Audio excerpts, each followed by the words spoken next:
So today I am going to take the impact of a digital database on modern research practicals practices. Sorry. My research question is how have digital database and open access tool transformed modern scholarly research practices, productivity, and knowledge production? My research hypothesis is the integration of digital database and AI-assisted tools significantly improve the research productivity, efficiency, and interdisciplinary collaboration in modern scholarly environments. So in introduction, academic database are not merely storage units. They are dynamic tool that allows the tracing of ideas across the time. So basically throughout this presentation I would try to try to trace the development of libraries and digital databases. First of all, database is a digital repository or a collection of academic resources, research articles, paper journals, books, conference proceedings, and other scholarly materials that are related to various academic disciplines. Thus, it suggests a transformation from a localized physical invaders to a distributed digital process. The epistemology shift. So, first of all, the age of Trinity. Research limited by physical proximity specific building. Abundance, democratization of access, rare and fragile materials. Challenges moving from finding enough information to too much information. So, basically, before the online website like Gestor or Google Scholars, we only have limited access. Like there were some libraries or some specific buildings which were used for research work. But now in present time we have a digital revolution. So in this time we don't have just little but correct information, but we have lots of dozens of information is available online, and we have to know how to specify them and get the correct information for our research.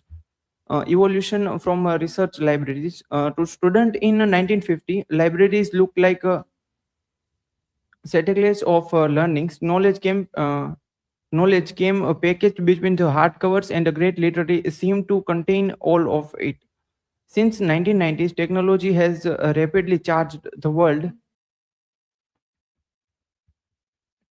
The emergence of digital technology has accelerated to libraries subscription to journal databases, ebooks, catalogings, and the reference management. These online database resources dependent the availability of electronic resources and extend the boundaries of research, academic research. So in basically before 10 to 15 or even 50 years back, there were only libraries. They don't have any access or the website that we can use now. So they need to depend on library or the hardcore books for their arguments or to strengthen their points. But now we don't have that limitation. So with the help of digitalization, we can overcome that boundary.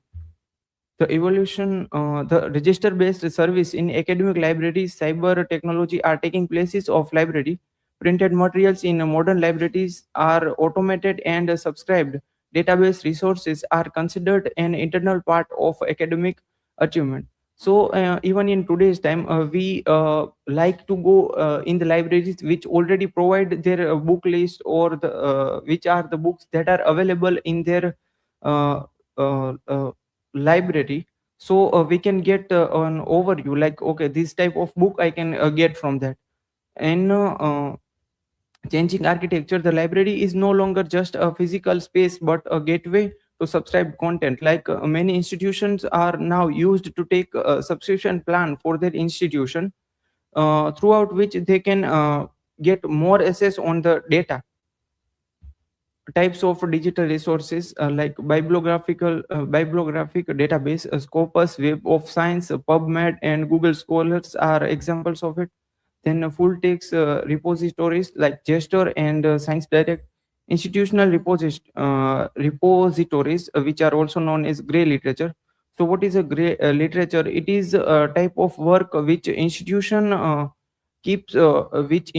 developed for itself to resource, not for any economic purpose. Like in institutional repository is a digital archive managed by university or a research institution to collect and preserve all the academic output. It can be called specifically we can include dissertation or thesis in it. Then subject versus multidisciplinary. So in PubMed mainly covers the medicine and the life science, while in Scopus includes science, social science, arts, and more. Then a case study, the role of a jester. So jester was found by William G. Bauman. Its purpose was to solve the problem of academic libraries running out space to store printed journals, aiming to make scholarly research more accessible and suitable. Now bridges the gap between elite universities and the smaller institutions by providing access to the same historical breadth. Here is the case study. They are also providing JSTOR Seek kind of AI, which tries to help the researcher and it assist and help to summarize and summarize any scholarly article. So here is that work was done by them to say that what type of improvement does it make. So here is the data and the challenge in one earlier project. Two students described 250 images using AI and manual review, even working 20 hours per week. It took nearly a year. At that speed, finishing the whole archiver would take decades. So the solution is that JSTOR Seeklight, the team tested a new process on 172 photographs. A student uploads the images with the background information. AI created draft description. Student reviewed and corrected the draft, and the sensitive information was carefully checked before publishing.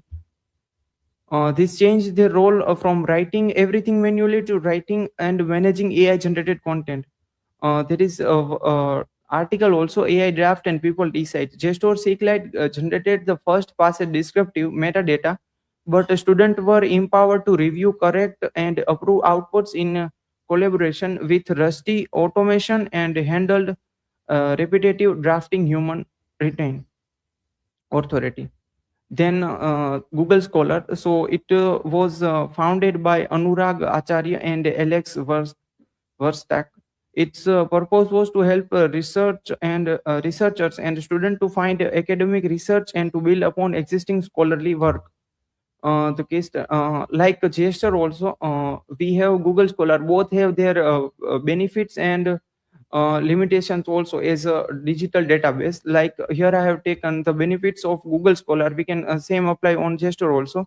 Accessibility and cost. So mostly articles available here are free of cost, and some takes some charges also.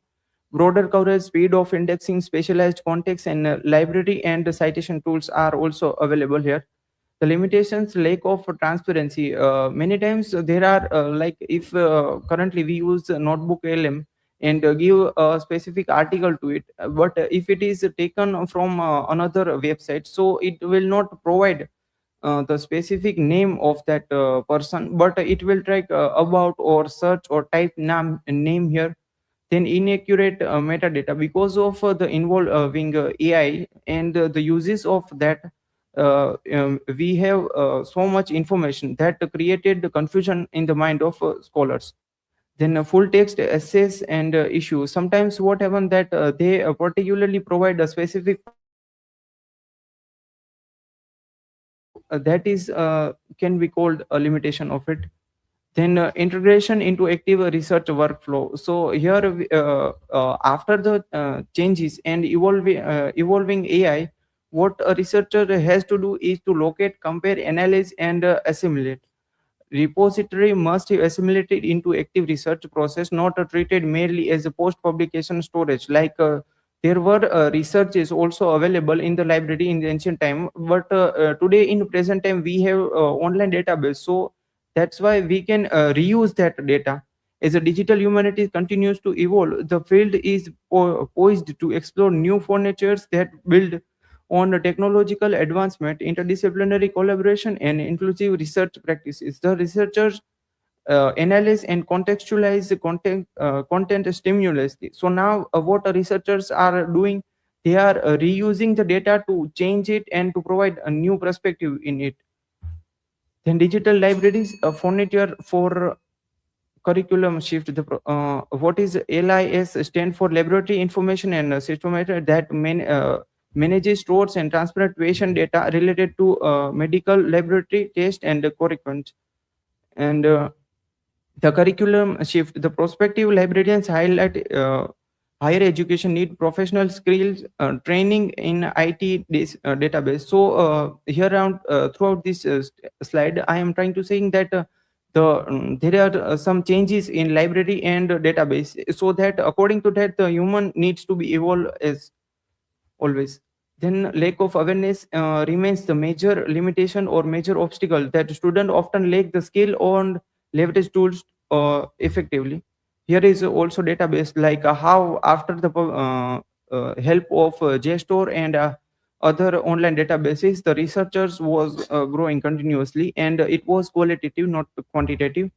Here is the data of that. There is a research on it done by Rafael L, and he has compared 52 major universities, and the database are shown, or researcher help productivity. The database was mainly taken from Science Direct, IEE, JSTOR, and other references. Then impact on literature review. We can get transitional from physical catalog, browsing complex Boolean and key queries. Visibility is now determined by ranking algorithm influencing what is considered canonical. So now there is a new type of, we can consider it a help also, and some boundary also, like we have now some keywords also. Throughout that keyword we can get the clear information also. uh, then user education tools like gray literature research allows for transparent searching of non-academic sources, expanding the evidentiary scope. Then citation practices and discovery. So this is the basic, like how we have a document which are stored in the libraries, and how throughout the scanning and the digitalization we can create a soft copy of it.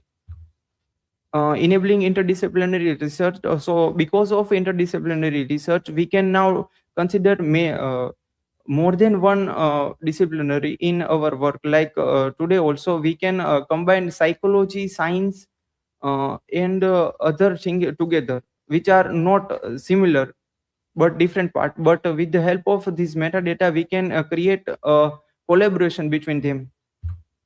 Research output and qualitative. Digitalization of documentation and digital archives help reader to get speed in their work, and cognitive impact is assess improves the researcher cognitive ability by framing resources for analysis rather than retrieval. And the use of a standard resource foster a higher academic research and develop innovative ideas. The future of AI and automated synthesis. The future which I have already discussed, that how AI is helping to synthesize and all. But there is FAIR principle provided framework to ensure that digital research data are findable, accessible, interoperable, and reusable, improving their usability and impact in the scientific community. Here are my references, and thank you. Now, have any question then?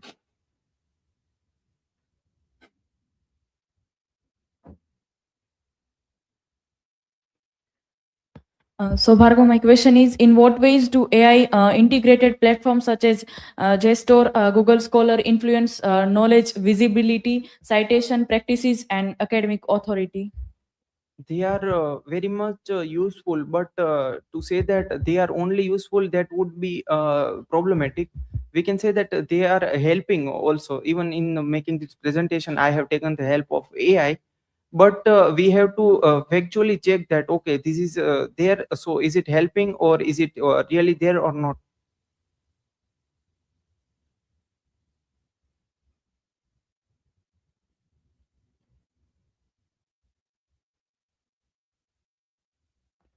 My question is, can AI based tools enhance systematic searching and transparency in research methodology? Yes, but that would be dependent on the researcher and the tool which he is using, because we have already discussed that research is based now on database. But if you are taking citations or any other references from the third party website, then you would not be transparent in your research. So we must consider that point also, and that then we type to find our work. That was from my side. Thank you.